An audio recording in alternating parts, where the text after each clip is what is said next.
Cool. All right, man. Wayne Trimble, welcome to the show, man. Thanks for having me, guys. Absolutely. It's been super great getting to know you the past couple of years. And let me give you listeners a quick introduction. Wayne owns Auburn Auto Doctors, local auto shop here in town. Yep. Auto repair shop, and as well as Auburn Guns and Ammo. Nice little gun shop, friendly place to go get your guns and ammo. And so, Wayne, why don't you say hi, introduce yourself, and kind of maybe just tell us how you got started in being a business owner, and then we'll just take off from there. Sounds good. Yeah. I think I've always had kind of the entrepreneurial spirit, so to say, since as young as I can remember. My first job was probably 12 years old. I borrowed some money from my mom to be a little kid's t-ball umpire. So I think it was $120, and I got my little mask and my ball and strike counter and my pad, and I went out there and umpired little kids' t-ball games. So at the time it was pretty good. I think this has to be 25 years ago probably, and I was making almost $20 a game. And I think it was maybe a 40-minute, 35-minute game. So it was pretty good money. Didn't work out that well. I found out that I did just enough games to get my mom paid off, and getting yelled at by the parents wasn't as cool as it, seemed like it might be. So as whatever I was 12 years old, I wasn't quite in a position to be arguing with parents, or, I was pretty timid. So, yeah. But it was a good start. And, I've always kind of had different businesses or side hustles, so to say. I've always, worked since I was younger. And so that kind of side hustle spirit's always been there. And I think I just kind of found the right opportunity with a friend of mine is kind of how we opened up the shop initially. I worked at a parts store, and he worked at a dealership. And so at the time when we started the auto shop, we basically rented out with another friend of ours, one bay shop. And he worked during the day, and my partner and I worked at night. And for about 2 years, we just kind of... So it's a nice low overhead way to get started, because you're splitting rent on this bay. Yep, splitting rent on the bay. Our other friend, he worked there during the day, so it worked out great for him. He could have a normal day deal, and when we got out of our normal 8 to 5, then we'd go to work at night and probably work anywhere from 3, 4, 5 hours. We did that for about 2 years, just kind of building up our client base. Yeah, and kind of, mainly the equipment. That was the hardest part. There's just such an overhead to try to get an auto shop started, especially that, right. One single scan tool for a good one is $5,000, and then, it just really starts to add up. So we just, for that 2 years, we really didn't put a dime in our pocket, and we just reinvested. And right about at that point, about 2 years in, we were kind of getting ready and felt like we could make that jump. And the shop across the street basically opened up. And so we had the opportunity that we just jumped in and moved our stuff across the street and kind of started from there. So how long has Auburn Auto Doctors been a thing now? We opened up officially and worked on our first car September of 2011. So we're approaching probably 10 years next year. So crazy that it's been that long. And time flies. Plenty of ups and downs. Yeah. But it's been a good journey, a fun journey. Yeah. And I know there's a lot to all of that, but and just to switch gears mildly, you got the gun shop right next door, which is I kind of like the way you'd set that up. Yeah, so really that's just kind of another one of the kind of side. It's a hobby for me, and it's just another kind of way to make a few bucks. Yeah. It's something I enjoy doing. So we started out with one bay, and as business expanded, 2 bays and 3 bays, and each of those bays, the way that these shops are set up, they kind of have their own little office. So our first one was a waiting area for the customers. I took the second one as my office when we expanded. And when we expanded into the 3rd bay, we kind of had this extra space, and it just seemed like at the time stuff was really hard to find, and that market was kind of in turmoil. And so I just saw a good opportunity to kind of jump in. And it's that's just how it is. Been ever since. And so the gun shop's probably been there for what, like a handful of years? Or? Yeah, I think 7 years. I think about 2 years in or 2.5 years in is about when I got the license for that and started building that up. Yeah. Okay. And so, I'm going to back up a smidge back to the auto shop and like what you've learned in the past 10 years, right? So you've had 10 years is a pretty good go. What do you think are like the main things or lessons or maybe even principles that you could say that you probably live by now that you either wish you knew in the beginning or you just know for a fact you didn't know or you didn't live by? I think that the most important thing I would say I would take is that when you open your business, most people that open a business are a specialist in the field that they're opening the business in. And that doesn't necessarily mean that you're a specialist in running a business, which is a key aspect, I think, right? And so, my business partner at the time, Rick is his name, a great guy. We're still friends to this day. Him and I complemented each other very well. So between the two of us, we really made a great team that I think allowed us to get places that maybe the average business isn't always able to get to so quickly because we just complemented each other so well. And I think one thing that I really took for granted in the beginning is because the two of us made such a great team. I've never had the attitude that I know everything. But like, especially right when you're a specialist kind of in your field and you have everything going and things are going good and you're growing this business and you kind of think, man, I can't do anything wrong almost. This is like, I don't need help from people with marketing or I don't need help with how to run the business, because I am a good business person and he was a great mechanic. And, so like I said, we just made this great combination that just tended to work out. And I think that,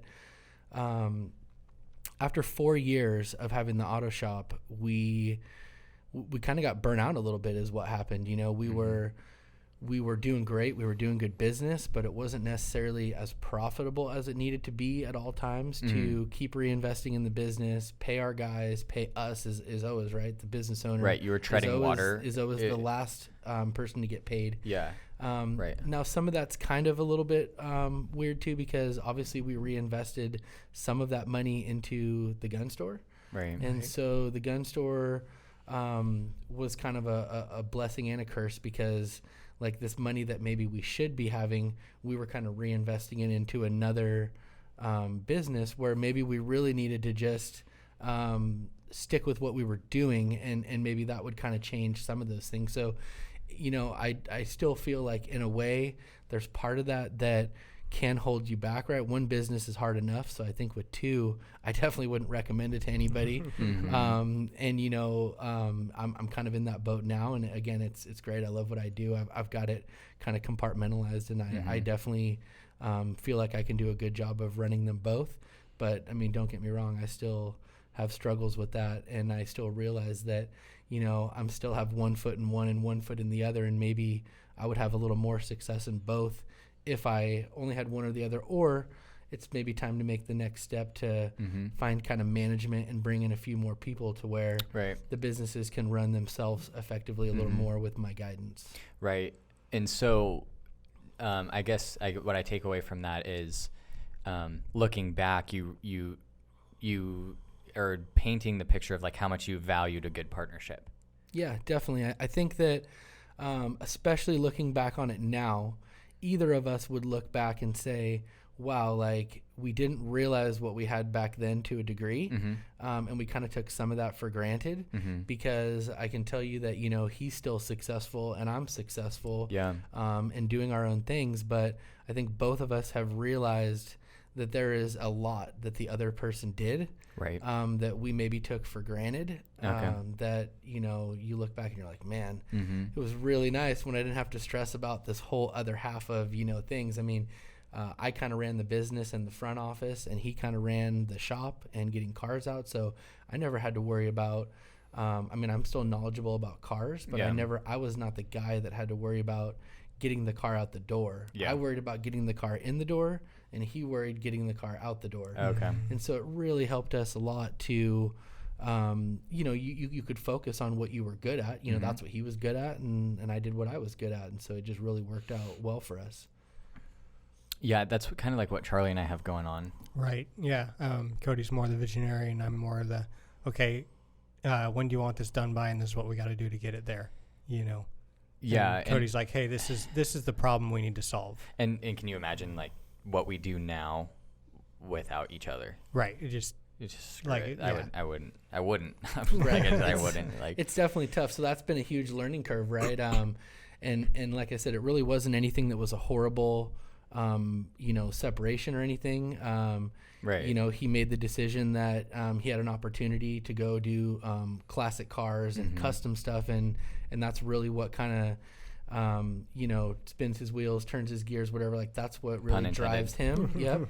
Triple pun. And so he obviously had to make a call at that point for himself. We were at a point where we'd invested a lot of 4 years plus the 2 before, and just hadn't seen the results that we thought in our mind that we should see, if that makes sense.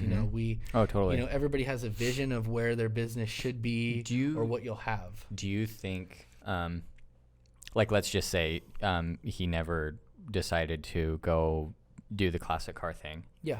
And he was sticking around. Do you think, how am I going to word this?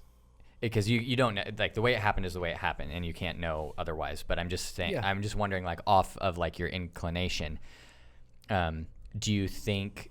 Because obviously the business has expanded since then. Yep.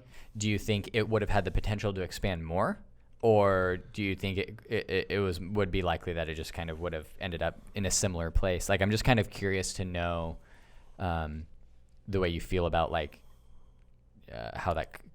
What potential maybe was either lost or like it's okay if it was lost. So I think that's twofold kind of, because I think that when that decision was made to split and he went off on his own, it was definitely a real wake-up call for me that I wasn't going to be able to continue to do exactly what I had done in the past and succeed for a variety of reasons, because I'm not the guy that's going to always work on all the cars every day. And, I'm good at half of the business, let's say, but there was a whole half that was being taken care of. So it became really apparent to me that if this was going to succeed with me doing it by myself, like things had to change. Yeah. And unfortunately, it's probably something that both of us still think like, yeah, if we would have came to that realization or maybe been more open to that we didn't have it all figured out and searched out a coach or some training classes or some things that allowed us to, properly set up our business. I mean, for the 4 years that we worked together, we wanted to be the best shop in town and make sure that if you called around, we were the best deal. The price was the best. And I'm sure as most people could, especially going into business long term, you can be the cheapest and you can be the best, but it's really hard to be the best and the cheapest. Right. It's rarely going to happen. Yeah. And so we were delivering this like great service and customers loved us, but we were making enough to survive, not making enough to have like a real viable business and necessarily thrive, Right. And so I think that's a big portion of it.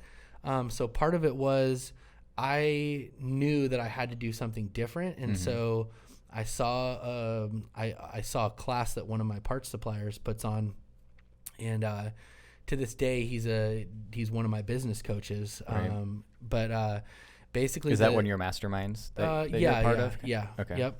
That's one of them. And so it was a great thing that he did because so most of this company's classes are like $350 for an 8-hour day, which looking back on it, like that still sounds pretty reasonable for what you get right now. Right. Like a full day of business or OEM level technician training, stuff like that. Yeah.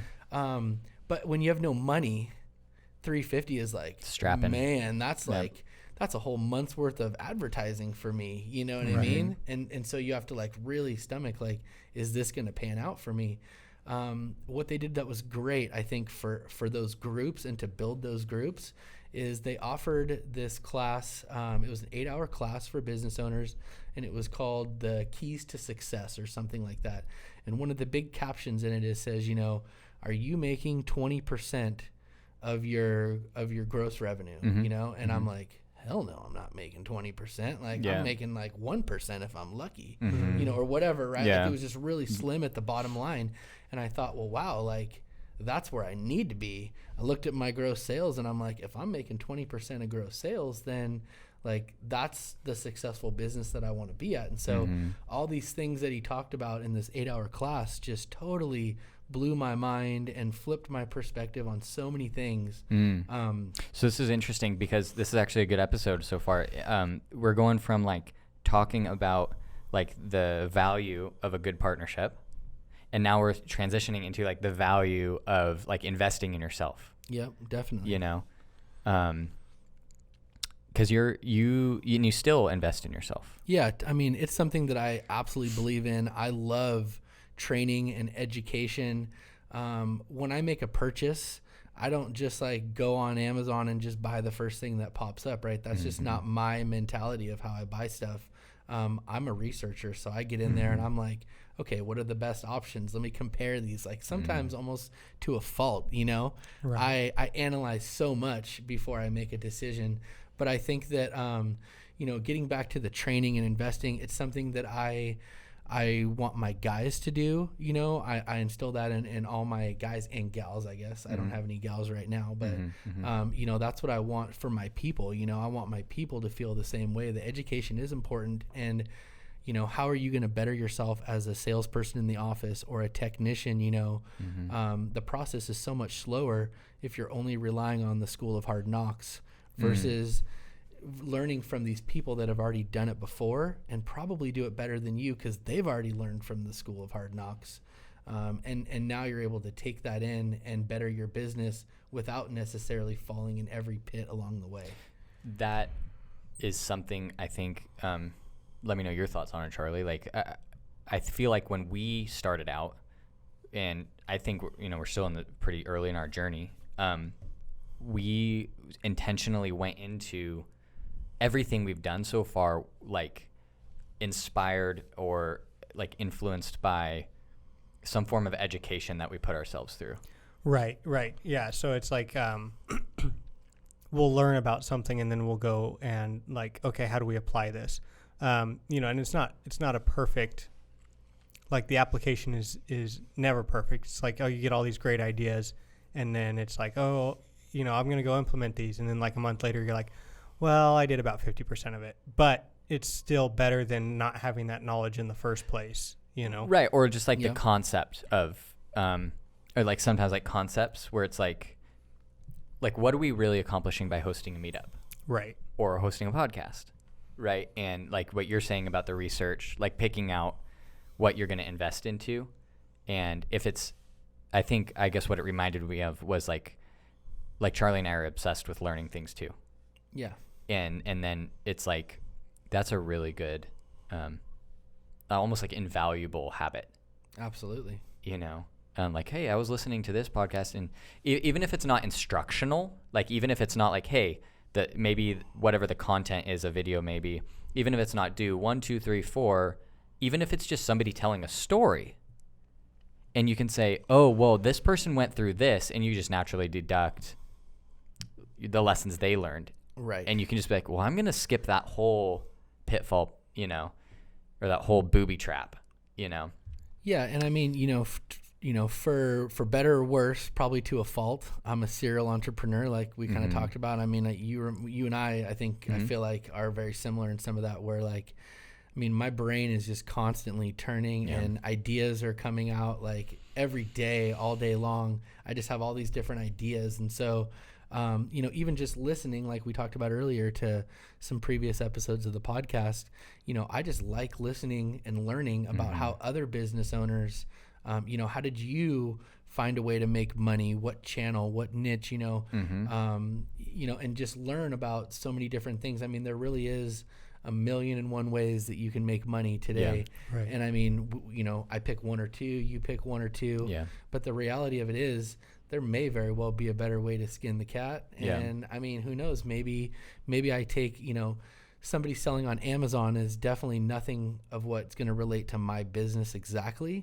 but just listening to how they market, how they source product, just so many different things can still be put in the mental database, right, of things that you can use in the future of some way that you might be able to generate another revenue stream. Right. And that, it's kind of like knowledge hoarding. Yep. Right. I'm a knowledge hoarder. It's nice because it doesn't mean that you're like keeping it from other people. No, it's one of the those best things. kind of hoarding. Yeah. That's interesting. So maybe it's not hoarding if you're sharing it. It's not. I can't think of a better word for it, but Yeah. I mean, what you're saying is spot on, though. I mean, you can't hoard it, but it's out there, and you can take in as much information as you possibly want to. I mean, I don't know what, I'm sure I'm not the average person, right? Maybe I'm the average business owner, but when I go home every day, I have a 20-minute commute. So a lot of people listen to their radio or they got Pandora on. I have an audio book on, and it's like every day I don't always have the time to read, and I like reading and, again, educating myself. What was the book you just recommended to us, Rocket Fuel? Yeah, Rocket Fuel was the last one that I read, and I would especially say good for partners, and even without a partner, I think it just goes to show that, like, most people are either a visionary or the integrator, and that's what the book is about, and some people think they're both, but a lot of times you're not. So it's really just about finding which one you really truly are the most, and finding the other person, whether a partner or a manager or an employee, that really fits in that other slot so that the two of you complement each other. Yeah. The common theme of our show inevitably is self-development. Right. I mean, every single episode that I can think of so far, almost. Yeah, it's all been, I mean, and that's kind of entrepreneurship, right? It's like your self-development is like the business development. Right. You're finding problems and you're trying to solve those problems. But in order to solve that problem, you have to get better at something that you're not good at. Totally. And so, like, would you say a lot of the problems in your business just come from yourself? Yeah, probably most of the time. I mean, maybe not problems, but what holds you back is 100% yourself, and it's mental.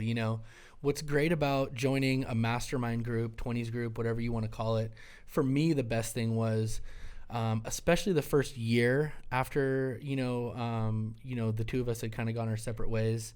There's a lot of stuff that I had to take on. And so it was like, is this something, I'm a talented person. Like, do I stick this out with auto repair, even though it's maybe not necessarily my 100% forte? I already got a good running start at it. So I figured, hey, might as well. Right. But, I think you kind of have to make that. How did you make that decision? Well, I mean, I'm stubborn. Okay. I think that I wasn't willing to walk away and let it be what would be, I guess, a failure. Right. Investing 6 years, if you count the two, before. I mean, we had 6 years of our life, blood, sweat, and tears, into this thing. And so how could I, like, in good conscience, like, leave that? It's like something you've raised and babied. Yeah. I mean, I feel confident that I would still succeed in something else if it wasn't that. Right. But it was like that was already there, and like, why just walk away if I didn't have to walk away? So, so it came down to, I'm just gonna have to step it up.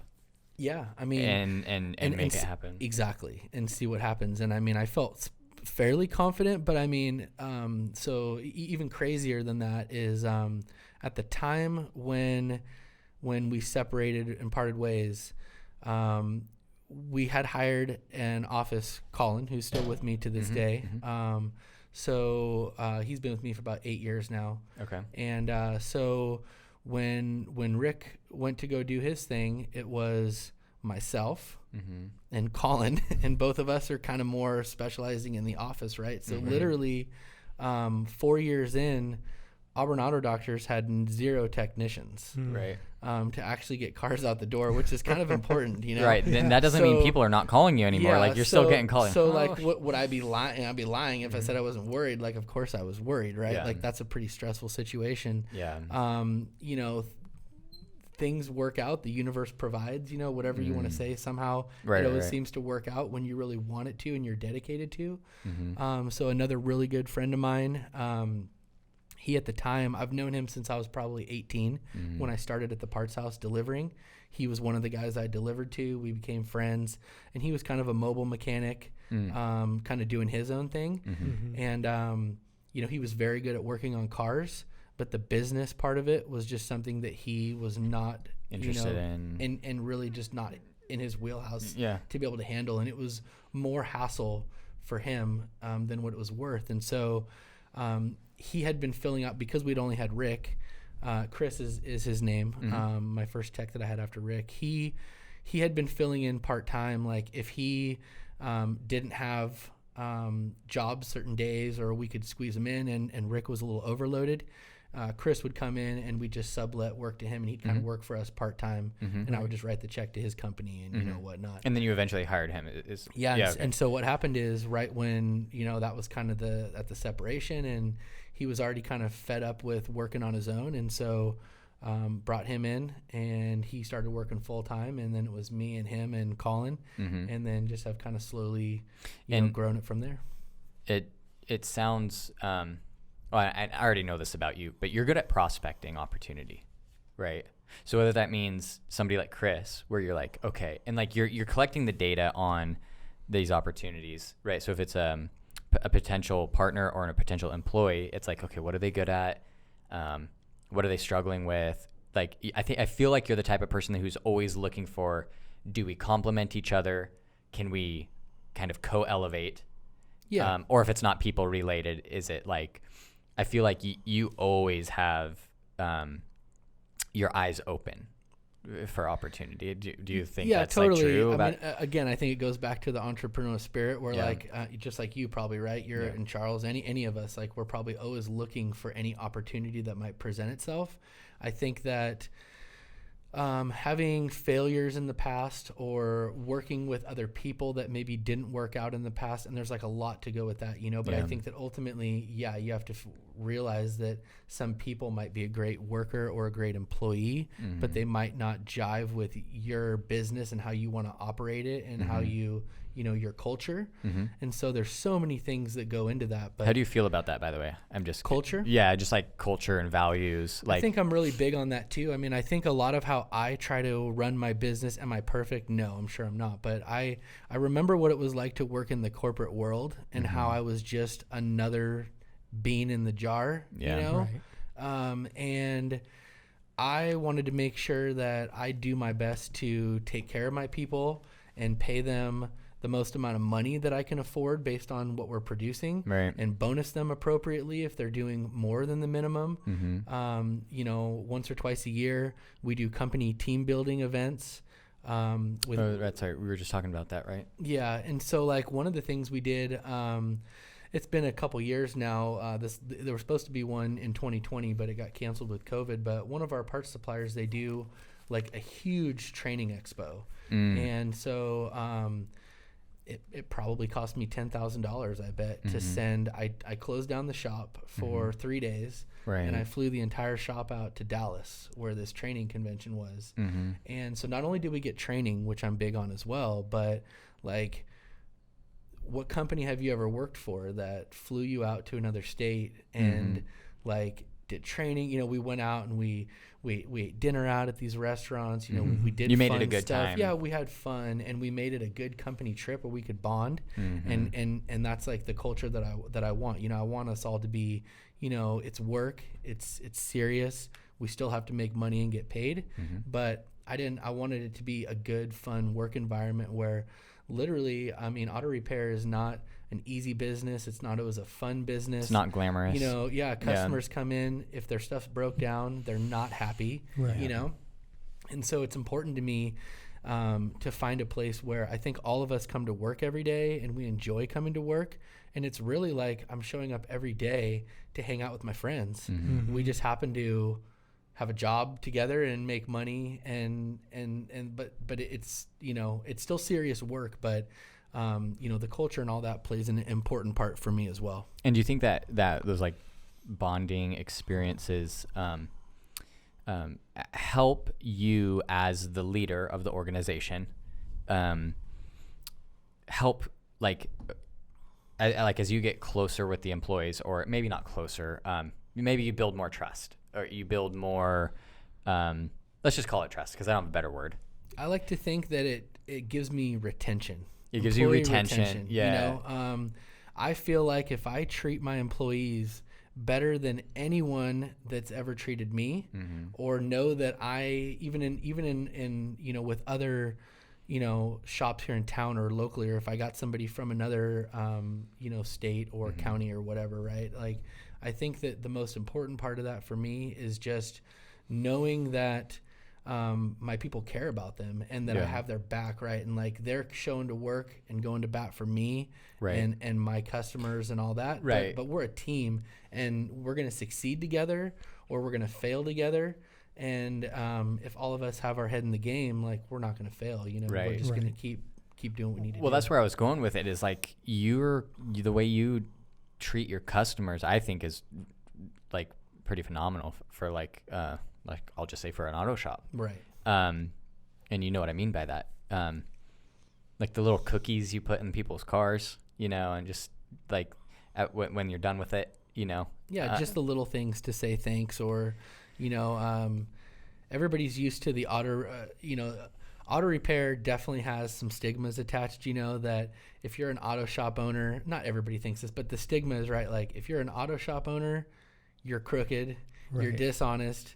If you weren't, I think that's why you got into it, then maybe, like, some people think, well, even if he wasn't dishonest getting into it, he owns an auto shop, so it probably turned him that way. Like, I'm sure he's dishonest now, you know, or whatever, right? So with my business at the auto shop, I definitely have set up systems in place to be as transparent as possible and be upfront as possible, because just like I shop, I like to be educated and know what I'm spending my money on, and just know that I'm making the right decision.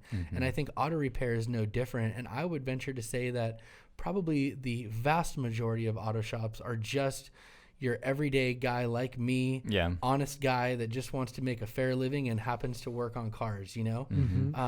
But so many things can go sideways, from communication and transparency and pricing. And, you know, when I quote a timing belt job, there is 100 ways you can quote a timing belt job for maintenance, you know? If you go to a lot of dealers and you say, how much is it for a timing belt?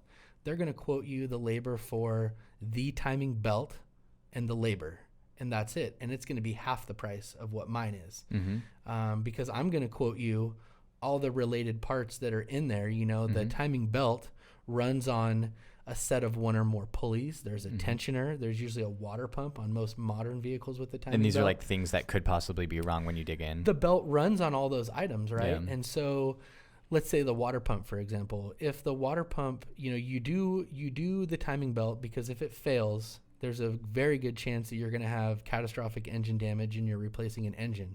Well, if this belt is driven off of these pulleys and a water pump and all these things, like, what happens when the water pump fails, right? Like, the belt comes off and your engine's done.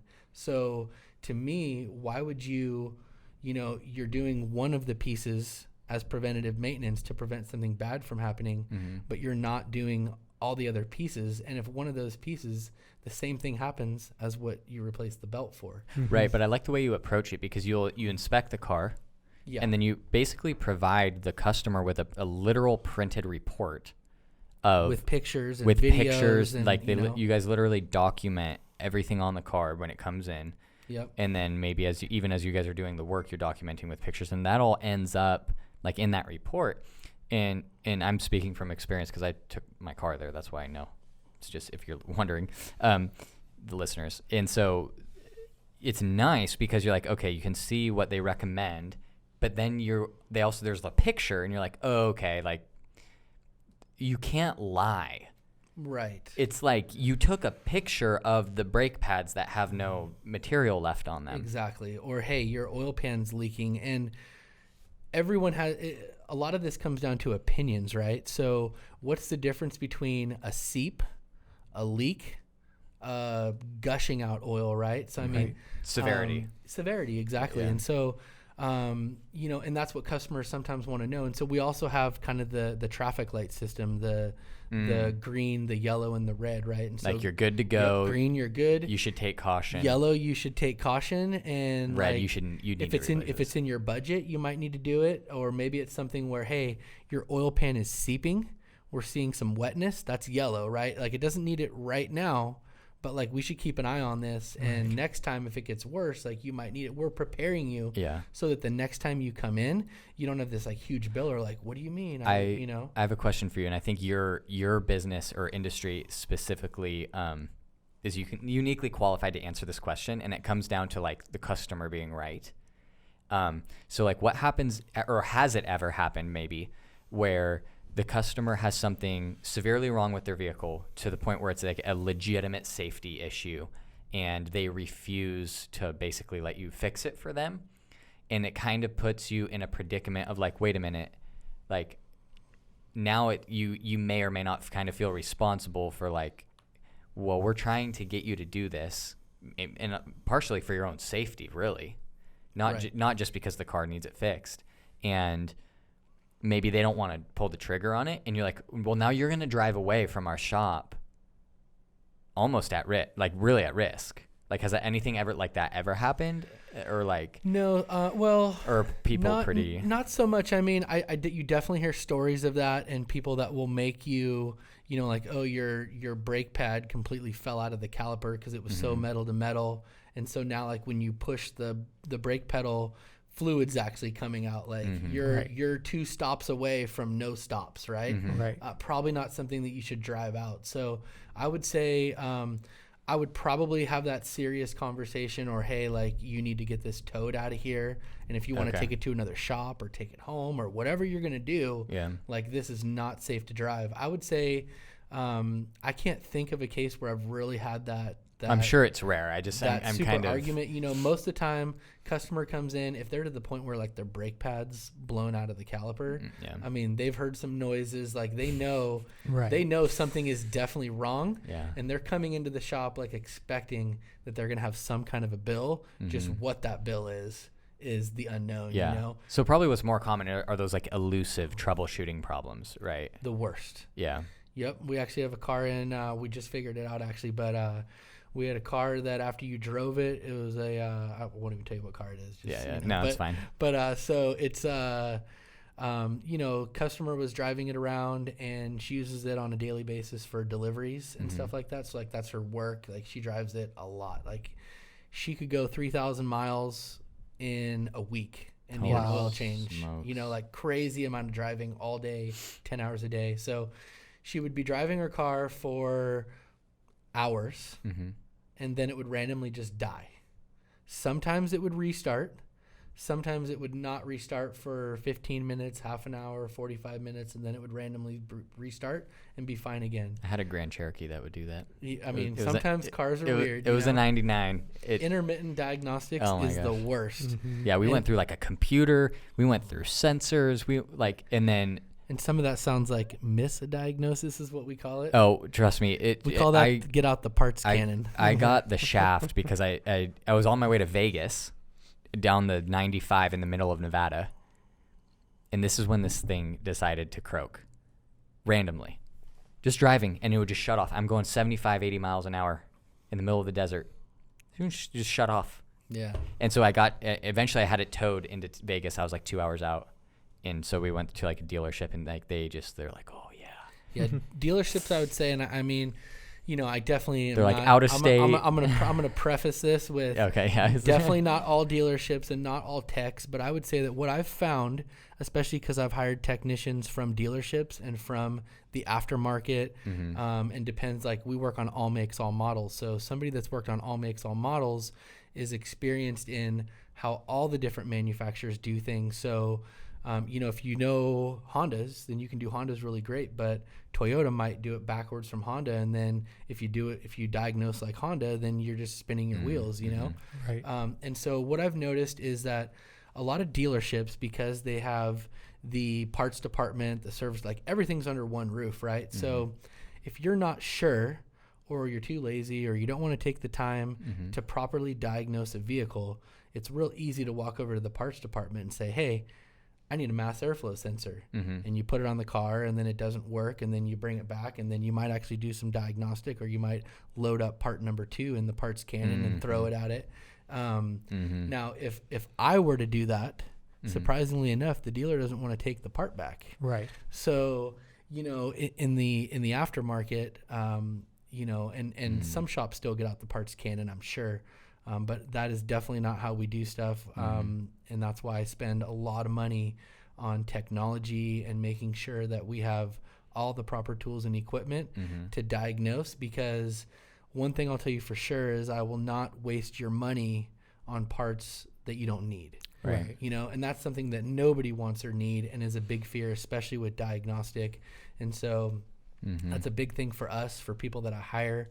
I want to make sure that, if you bring your car and you have a problem, we might charge you for more hours than you really want to pay for, but we're not going to be charging you for stuff that you don't need. It's because that problem took us 6 hours to, pull wiring diagrams, trace multiple wires throughout the car, under carpet, behind dashes. I mean, crazy things. That you have to, that if you want to get the right answer, right. You have to do it. And I can tell you this, so this car, what it ended up being is there is a part of it's in the battery cable, the positive battery cable, and there's like another, like a fusible link. Even the dealer couldn't even tell me like what the part was actually called. They just sent me a diagram, and I had to circle what we needed. Wow. But basically, like, it was a connection that was it was a connection, but it wasn't a good connection. So as time went on and heat went on and the connection wasn't that great, it started getting built worse more and worse. heat, and it started building up too much resistance, and eventually it would cause an open in that circuit, and then the car would just die until it cooled off enough. And so there was like no codes, oh my gosh, nothing to That's point the worst. nothing to point you in the right direction of where you need to go. Right. So trust me, there's a lot of parts I thought about that it could be, and, but we just, we took the time. I've got a piece of equipment called the lab scope that we use a lot, which is basically an electrical device that, all vehicles now, if you're looking at any kind of electrical circuit, and most cars are running on 1 volt or 5 volt or 12 volt systems. And so if you have a typical multimeter, which is what most people would be familiar with, you got your electrical meter and the 2 leads. That meter is simply showing you a specific point in time, like what that voltage or resistance was for that split second. Right. And electrical signals are changing so fast. Like, you can look at the meter and you probably it's won't fluctuating, even, or not. Like, if you had a glitch that was just a millisecond, you might not even see that on the meter, because the meter can't even pick if it you up. were hooked up at that moment. The meter might show, because you're hooked up to the circuit. The meter might show 12 volts the whole time, but it's not catching that glitch. What's great, but the computer will catch it in the car. The computer will, and I have what's called a lab scope. So the lab scope is a piece of equipment. It has channels. You can get a 1 channel, 2, 4, 8 channel. I have a 2 channel and a 4 channel.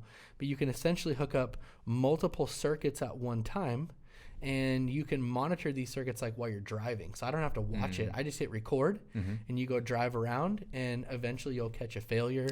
We had a Duramax diesel that was kind of doing a very similar thing. You drive it around for a while, and then it would start stalling and acting up, and then cool off. It'd be fine.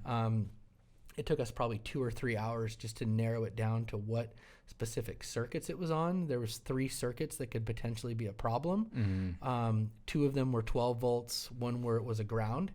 And what we found is, I drove it about 45 minutes finally with the lab scope hooked up, and you could see right when it did it for a split second. You'd never catch it on the multimeter, but you could see the ground came up in voltage. There shouldn't be any voltage on the ground circuit. And what was 12 volts dipped down, and they almost met. Whoa. And so it was like, okay, well, there's a short happening between these 2 connections. And so where one of the wires went into the And you knew which circuit it was on. Yeah, because we were already on 2 of the circuits. So now it was like the 3rd circuit's fine. Mm-hmm. And those 2 circuits, we checked the pin. And so we depinned the connector Mm-hmm. and was able to find there was just a small bit of corrosion at the very end of one wire that went into the module. This, it's really funny that, okay, so like you're literally just talking about mechanics right now and like electronics, but the way you're describing diagnosing a problem and like the methodical approach, I feel like is the way we should all approach getting the bugs out of our business. Yeah. You know, if possible. Yeah. So, I mean, sometimes it's like you have to be a bull in a china shop and just like barrel forward, but Totally. But yeah, it's like really refreshing. You know, I at one point in time I was like a cable technician, and so there was a lot of like troubleshooting stuff like that, and I think that's really helped me just be objective about things, because it's like, hey man, 12 volts is 12 volts, like voltage on the ground circuit is voltage on the ground circuit, Right.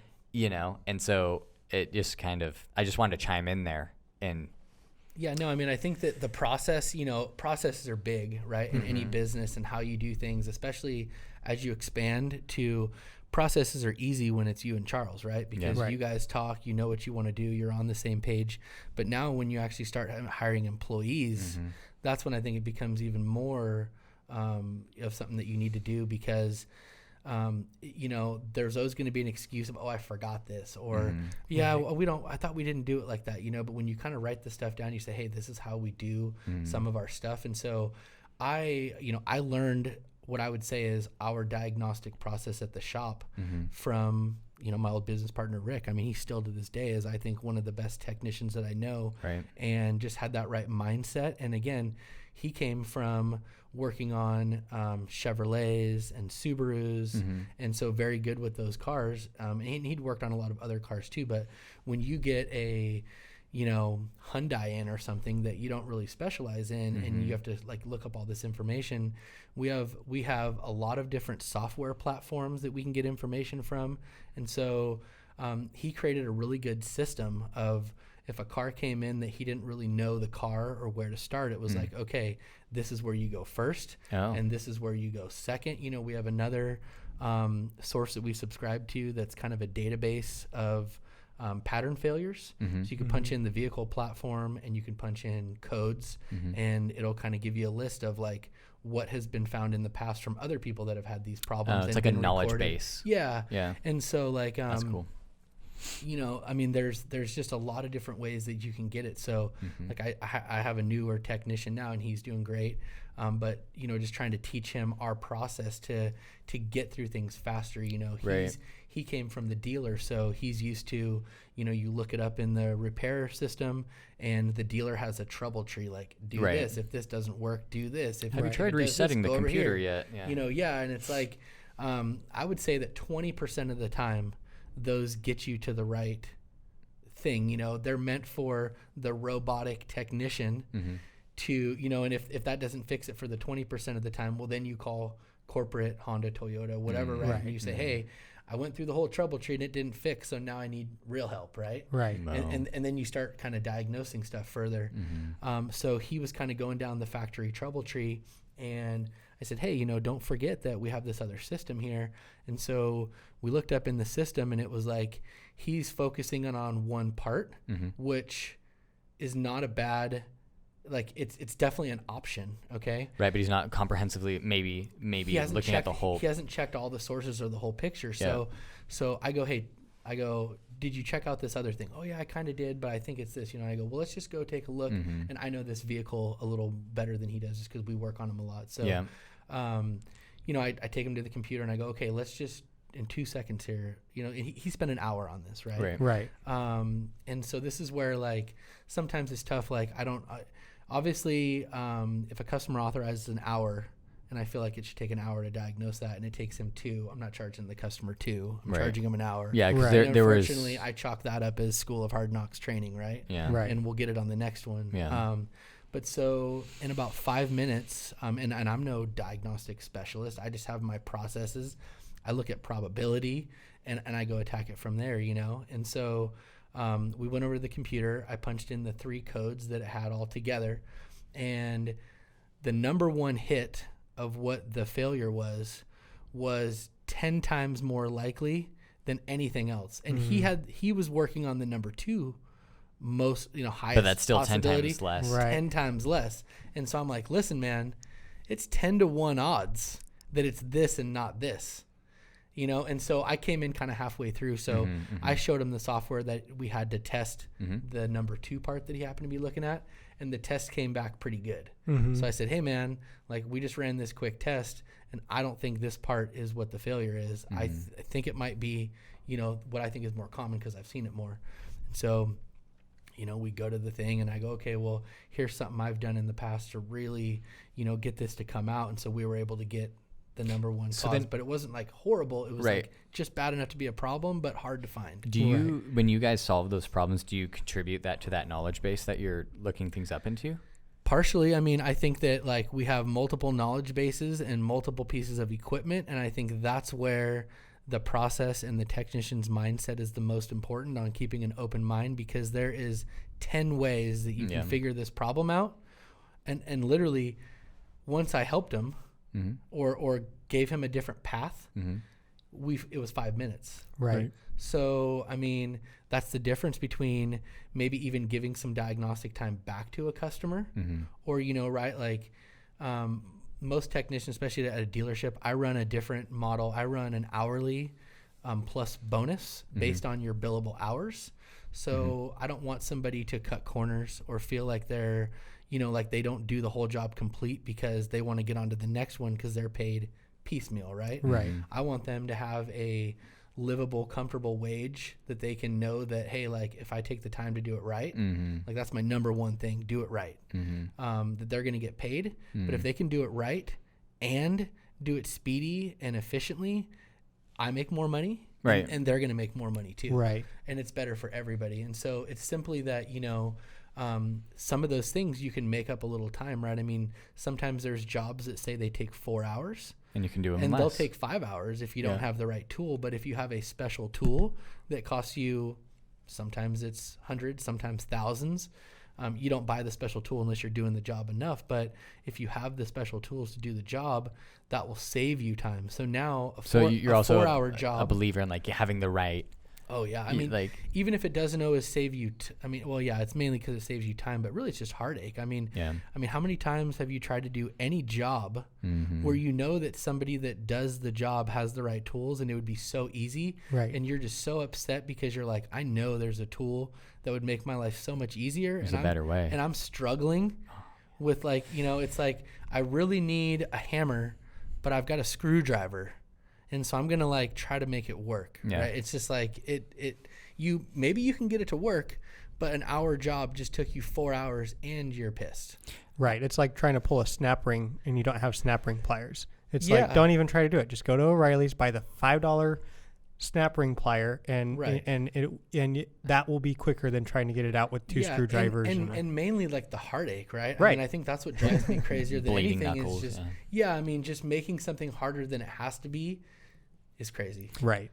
On my property up in Meadow Vista, we got like 4 acres. And I remember I grew up there and it was like raking the pine needles into like a trash can and then like wheeling the trash can over to like a dump trailer or something. I'm living that dream right now, my friend up in Forest Hill, So now that like I own the property and whatever, it's like I got a trailer hooked up to a lawnmower and then I built like plywood walls to make it like extra tall. Now I take the leaf blower, I blow the freaking like things into a big long line, and then I get off the lawnmower, grab a rake, rake the line into piles, and then I just take that lawnmower and drive it up and just like scoop them in and drive them over to the burn pile. And it's like I can blow 4 acres of pine needles in like and get them everything over to the burn pile like within 2 hours now. Right. It's just the process. And it used to take me so long and I used to be so exhausted. Right. And you like walk the trash can across the like there has to be an easier way. I mean, I'm literally doing the same thing at my property now. I mean, I only have an acre. Yeah. I don't have a garage or anything, so I don't really have anywhere to keep and I don't need a tractor, for 1 acre, but I happened to be looking at something online and it was like I came across like a landscape rake or whatever. It's like a 4 or 5 foot wide big metal rake with metal tines that you basically could hook up to like a 4-wheel drive quad. Just drag it. You know, yeah, and it's got like the less expensive ones have like a rope that, you know, it's down, and when you want to kind of dump the load, you pull the rope and the rake comes up and you drive off, you know, and so I'm like, that's what I'm getting. Yeah. You know, like I'm tired of spending days Yeah. to rake this stuff when I know I could just have this little device and I can drive it around my property and rake everything into piles and just burn it and be done. Yep. You know, I mean, even in Forest Hill, I have free dump for yard waste. So, I mean, it doesn't even cost me any money, but to load an acre Still of takes pine time, needles and everything into the back of a truck and go dump it and then back, I mean, it's like countless hours. So you just have to find, I'm always about that, you know, finding the better way to do it, the better process. And that's really, I think, what's helped in building the shop to what it is. You know, I can't even attribute it to one thing or one major change. You know, I just, every day, every week, I just try to constantly make it a little bit better and bring in better processes, better people, better everything, right? Better value to the customer. You know, when I started out, we were just like every other repair shop, I feel like, you know, and now, you know, we shuttle people around. We have complimentary loaner cars, you know. That's right. I mean, what was that, like a Forester I borrowed that one time? Yeah, we have an Outback. Oh, it's an Outback. Yeah, we have an Outback, and we have a Subaru Legacy. I've got a Prius that's up, that as soon as it's finished, we'll probably have a Prius, and I'll probably retire the older Subaru wagon. Just to kind of keep some of those newer and fresh. But, you know, it's nothing like an old stick shift. I don't even think that there's a dealership in Auburn that offers loaner cars. I think that's like, you got to go down to the Auto Mall, Mercedes, or the European brands for sure have loaner cars. Maybe like Tesla. But I mean, like most of the domestics even don't have it. But like you got to go further down the hill. You know, the local dealers will give you a shuttle service, and we'll offer that too. You know, I try to keep the loaner cars for people that really need the loaner car. Right. You know, like if you have 3 other cars at home and you just need a ride, well, let me just give you a ride, and then you can drive your other car, and I'll give you a ride back, and then somebody else can have the loaner car, especially if we're going to have their car for 3 days. A while. Or, you know, whatever. So that's something that's definitely helped, you know, that, hey, this is my only car. Like, I'd love to get it fixed, but I don't even know how I'm going to give it up for 2 days. How do I get to work? How do I do this? So it definitely helps to, and it takes the load off of us of having to, like, feel so pressured to get this car back, you know, like right away. And like, that's when stuff gets missed, or little things that wouldn't normally happen. And, you know, if I create a process or a procedure how we do stuff, like I want that to happen every time, right? Like if you like your cookies that you get in the car when you leave, like you might be a little disappointed if you came back the next time and I didn't give you cookies, right? And so I think I'm big on that too, that as you build and better your business, you cannot go backwards. You know? As you start to set a level of expectations with your customer, a level of service, like you have got to maintain, if not improve, that level of service every single visit. You know, if you come in and you get this amazing service the first time, and they're friendly and quick, and you get your cookies and your car gets vacuumed out and windows wiped down, and then you come back and like, you're like, I'm going here because they vacuum my floor and they wash my windows and they give me cookies. Right. And the oil change is close to the same price as anywhere else, right? So like, I'm going to get my cookies in my little mini car detail, right? Right. And then, you know, and then you come in again and you don't get that. You're like, well, that's a bummer. Did they just like do that for me one time to get me in and get me hooked? And now like, then it could actually be interpreted as weird. Like, yeah. And so I think that ultimately, like, loaner cars cost me a lot of money. There's no doubt about that, you know. But I'm sure, as you can imagine, it's a higher standard of service. Of course, it absolutely is, you know. And that's something that just all goes hand in hand, you know. There are times when I think like, you know, trust me, my commercial policy went up a lot when I told them, yeah, I'm going to hand the keys to just somebody I don't really know. And like, they're going to be driving this car, and the insurance company's like, yeah, well, we'll do it, but like you're gonna, like, you're gonna pay for and like it. my monthly insurance like tripled, Yep. to have the loaner cars, and part of it's because the 2 cars are on the policy as well, so it's like the cars are actually covered, and we're covering for the people. I do have like a form that you fill out, so like I take a copy of your license to make sure it's valid, Right. and that you have valid insurance, Yeah. and the form says that like your insurance will be the first position, Right. and like my insurance will cover what needs to from there. But and luckily, knock on wood, I have had loaner cars for probably about 2 years now, and I've never had an issue. Nobody's crashed one yet, or I haven't had to cross the insurance bridge, so that's a good thing. I'm glad I don't have to deal with that, but you definitely imagine, you just can't, I can't kill loaner cars at this point, even though I'd love to not have that monthly expense, Right. you can't have them and then Yeah, because now you you don't want to set yourself up to be that guy where it's like, I thought you guys had loaner cars. Yeah, we have this great service that I think we can offer to our customers, and now we're not able to offer that anymore, or we don't. So I just think that, you can only keep going up, when you set the level of service, and obviously I try to keep improving that, but you just have to keep going up. You can't backtrack on that. I think we have one more topic that I think we could cover in this episode. Networking. Sounds good. Okay, so you've been very active in the local chamber as long as I've known you. Yep. And I don't actually know when you started getting involved in the chamber. But when I met you, I think you were currently the president. I think it might have been right before president. Yeah. Maybe I was the president. It was really close though. Yeah. But either way, yeah, you're super active as long as I've known you. And I don't know, maybe talk about that. Like the value of networking in general, maybe the value of the chamber. I know you like to vouch for the chamber a lot. And so. Yeah, well, I think that starting with the chamber, how did I get into the chamber? Another good friend of mine that owns a shop in town. I have an interesting relationship with most shop owners in town. I know a lot of them, and we're actually on friendly, good terms.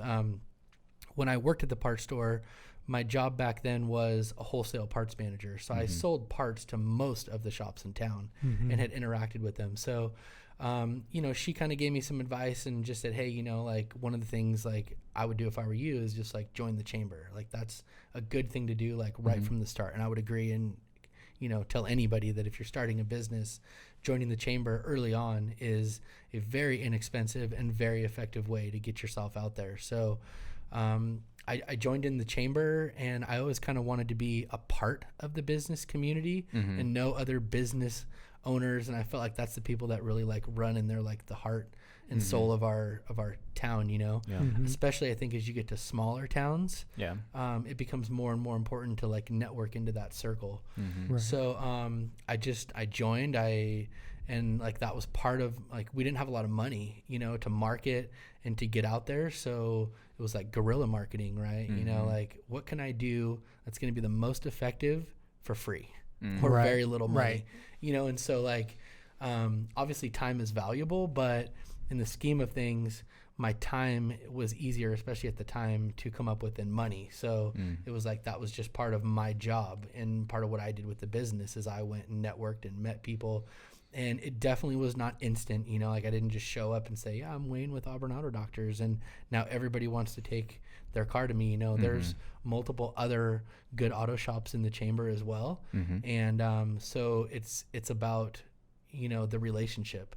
Yeah. And so the networking is really what allows you to build the relationships, and then that in turn will lead to business, and some of my best customers are people that I've met from the chamber or through events or different things that I've volunteered for. And I mean, those people tend to be what we call in the industry like key droppers, they just drop the keys, and like we still authorize everything because that's how we do stuff, right? But like the key dropper is the best because you've got the relationship with them, and they know that you're truly going to take care of them, and they're not worried about what the price is, because to them, like they're worried, but the price is the price, right? And they know that like you're giving them whether it's them or somebody else, like they're getting the fairest price I can possibly do, right?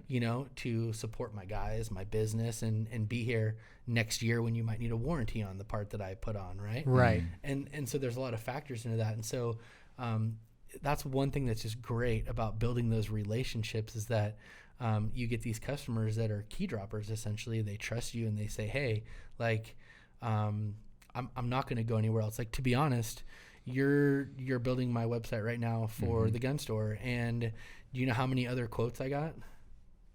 Probably zero. Yeah. Right? Because the relationship is there, and I trust that you guys are going to give me a fair price because I already have that relationship with you guys, and I know how you are, and I know how you run your business, and I know you're dedicated. And it's like, I know that you're not going to give me some crappy half-ass website that I'm going to be like, screw these guys. They built me some piece of shit and took me for my money, and so key droppers. So every business needs to work to get key droppers. I think that's what you need to work for. You need a key dropper, whatever that's called in the website design business, but you need, and I think that once you have that trust, it just makes everything so much easier because you don't have to worry about like. It's a good point. I had a buddy call me that I've known literally like all my life, probably since like elementary school. Yeah. And I haven't really maybe talked to him for it's like 10 years. Like since like high school or whatever, and like he bought a website from me in like 5 minutes. Right. Like I got on a phone call like literally in 5 minutes. It was like, okay, well, do you want to do it? And yeah. And I'm like, but what would happen if I was an asshole? Then he would. 10 years ago. Then you would be one of the guys that he says you're an asshole that you hear people saying all the time. Like there is those assholes, right? You just happen to not be that guy. And I just happen to not be that guy, but they exist. Right. And so that's where the relationship becomes so important because I've already built up a relationship with both of you that I know that you're going to take care of me. There's not even that question. Like I don't have to worry about that. And so, and what's even funny about that, just to go on a little side tangent, I have a lot of my best customers from the auto shop have actually come from the gun shop because I do that as a one-man show pretty much in the afternoon, noon to 5. I kind of get the auto shop running in the morning. That's my current structure. Yeah. I have weird hours, noon to 5, Monday through Friday, because I get the auto shop going in the morning, help the guys there. When everything's kind of running smooth, I jump over to the afternoon. It's in the same exact building, right? So if they need me, I'm there and I can help out or give advice. But I kind of run that in the afternoon. But because I have a higher level of customer service, I feel like, especially in the gun business than a lot of other gun shops around. Even better if they've experienced one of the other ones first, because then they come and experience me and they're like, wow, this is a totally different way to buy a gun. Like he listens to me, I ask questions, I'm not condescending, and so when somebody works with me and see how I take care of them to purchase a gun and just see like the level of like care that I take to make sure that they have a good product of what's going to really be good for them at the end. You can't not sell something that fires like, a bullet. And then sure enough, those customers, not all of them, but like some of them be like, oh, so you work on cars too, right? And like, what kind of cars do you work on? Oh, we work on everything. And then that customer's, oh, I need something, and literally some of my best customers have came from the gun shop because I've built up that trust. And they feel like, hey, if this guy is so easy to work with and so trustworthy, and I just what he says is how it is, and there's no bullshitting, like that easily translates over to the automotive because, like we talked about earlier, that's already a business where there's so many stigmas and where I feel like education is so important because people don't really, and I don't know what oil pan leaking is or how bad it is. So like the pictures, all those things, but those customers, I could probably sell them just as well without my whole inspection process that I have. I mean, we don't like our process is our process. So we treat every car the same, but, those customers probably don't even need that, I just had a customer on Friday that his car needed a head gasket, and he literally was like trying to approve it with my guy, like before he even had the total. And he's like, well, you've done these before, right? And he's like, yeah. Well, how much was the last one you did? Oh, it was around $4,000, and he's like, okay, well, yeah, well, let's just do it. Like, I want to get it started. Like, let's do it. You know, he's like, well, let me just get you the actual price. Like, I want to make sure we're on the same page. And like, okay, I'll call you back in 20 minutes. And then, 10 minutes later, the customer is calling back. I know it hasn't been 20 minutes, but I really just want to approve. And he's like ready to approve the work. I know. And your guy's like, I literally am like keying it to try to get an actual price for you. Yeah. But it's that type of customer, the networking, the chamber, the gun store, like when you really take the time to get to know somebody and their business and how they operate, it just takes that whole level out of it. I mean, let's be honest. Like, when you're going to get work done, do you want to call 5 different people and get a quote? No. Hell no. I don't even want to call one person most of the time, right? Like, I want to be a key dropper. Yeah, exactly. And so, like, for better or worse, I think we've all ended up in situations where we haven't done enough research. Right. And we thought we did, and we're like, man, I really wish I would have done a little more research on that or called a couple more places. And then there's also the ones that we feel totally comfortable because we're like, okay, cool. I just did a trade with my contractor. Same thing. He's my guy, right? I was about to say, you have to develop or like when you're the buyer, you have to, like, you get burned once or twice just being like a naive key dropper. Yep. But then once you realize, like, oh, I actually they have to earn my, they have to earn my key drop, But once they do, it's like, then you get to run around and being like, hey, I got a guy. Right. I mean, my contractor, my HVAC guy, my HVAC guy needed some work on his truck. He could only afford half of it. I said, hey, I bought this fixer upper. I don't even have HVAC in my house right now. So, how about if we just do the whole job, because you need it all anyways, and you want your truck to be nice and you're going to keep it, obviously, if you're spending half the money. Right. So I said, why don't we just, if you're interested, I need an AC system, I knew he was going to quote me a fair price. I didn't know what that was going to be, but took the leap of faith that he's going to be fair. Yeah. And so I fixed his truck, and I told him, hey, I'll pay the difference. And like, looking back on that one, he gave me top-notch parts. Like, trade deals can go sideways pretty easily too, right? Like, I do the deal, and then next thing you know, I've got some, Chinese air conditioning system off of wish.com or whatever, you know what I mean? And then, like, it's Amazon deal of the day. Yeah. And it's just like not a fair trade, Right. But this guy, like, again, the trust was there. So, I mean, he installed a Train XR. I mean, like, the brand name stuff. My dad has a 2.5 ton unit, and he's got like a 1,800 square foot house. Mine is 12, and he put the same size 2.5 ton unit. In the summertime, that thing cranks and spits ice cube because it's efficient. and being pelted with ice. And I mean, like, my bill's not that crazy because he really built a good system, what I needed, not what he wanted to do based on the trade or whatever. Right.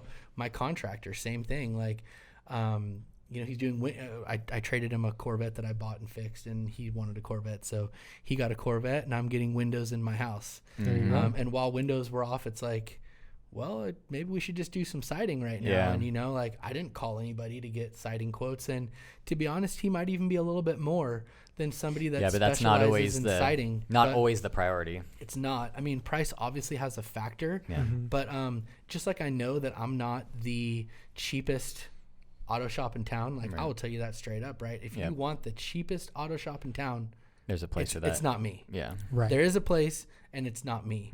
And it just can't be me, But if you want the best service, if you want the best warranty, I have 3-year, 36,000 mile warranty. Like, I offer the best service, and I know I'm not the most expensive. Right. If I offer the best service, I could probably be the most expensive, and it would still be okay. But I definitely feel like I offer one of the best services, and my prices are in the mid-range, to fair. I still know that we beat plenty of other shops and dealers and stuff as far as pricing goes. So shout out to all the local businesses who create a loyal following of key droppers. Like, I feel like businesses, like people who put in because it really does. You have to put in extra effort to become a business that creates. You have to build the trust.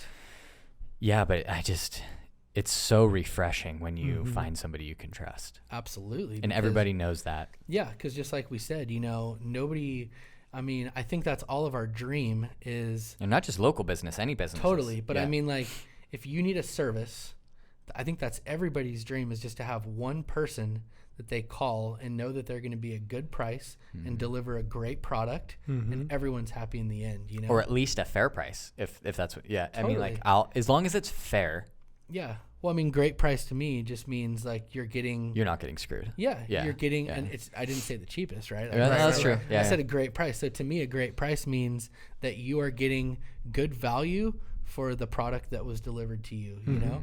And if you want a top-notch product, you're going to pay a fair, a great, you know, maybe even a slightly higher price than the competition, but you got to look at everything and what's important to you. You know, if you don't care about your $4,000 job having a 3-year, 36,000 mile warranty, and to you it's worth it to pay $3,500 to get a 12-month, 12,000 mile warranty, that's what everybody has to kind of decide, you know? Yeah.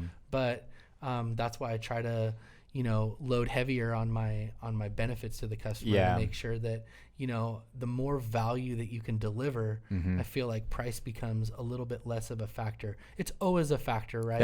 It's been nobody's going to pay 10 times the price for a similar service. So you have to be competitive. But if your price is in the ballpark, it becomes not an issue anymore, and it's all about the service that you deliver and your ability to convey that to the customer, right? And like conveying that to the customer is going to be what you really need to do to make sure that they're on board and not as much concerned about the price and with the service that you're delivering, and make that line up. And the truth is, every business has a customer, you know? Right. And that's been a hard lesson I've had to learn. When we first opened the business, every customer was my customer, all of them. You know, it didn't matter what you drove, if you were, you know, unemployed and you were living on the street, but you're living in your car, or if you were a millionaire, like I wanted it all. Right. And then, you know, that was part of like the mastermind group kind of opened my eyes, like, hey, like you need to realize that, you know, you need to figure out where you want your business to go and then price it accordingly, right, with all your costs factored in, and use that to drive it. You know, like if you truly want to be the best shop, you cannot be the cheapest. You just can't, you know, because the guys who are the cheapest, they're using the cheapest labor, the cheapest parts, cheapest tools. They have no tools that are really appropriate for what today's modern vehicles need, and they're literally just barely scraping by. You know, and so why am I trying to compete with that, right? Because I'm like not that. That's not what my shop represents. So, you know, just kind of had to get out of that and realize that, you know, I need to be what I say I'm going to be. Right. That's big. Can we end it on that note? Sure. I want to be what I say I'm going to be. Sounds good. That's killer. Awesome. Thanks for coming on, Wayne. Yeah. Thanks, guys. Appreciate it. Have a good one. You too.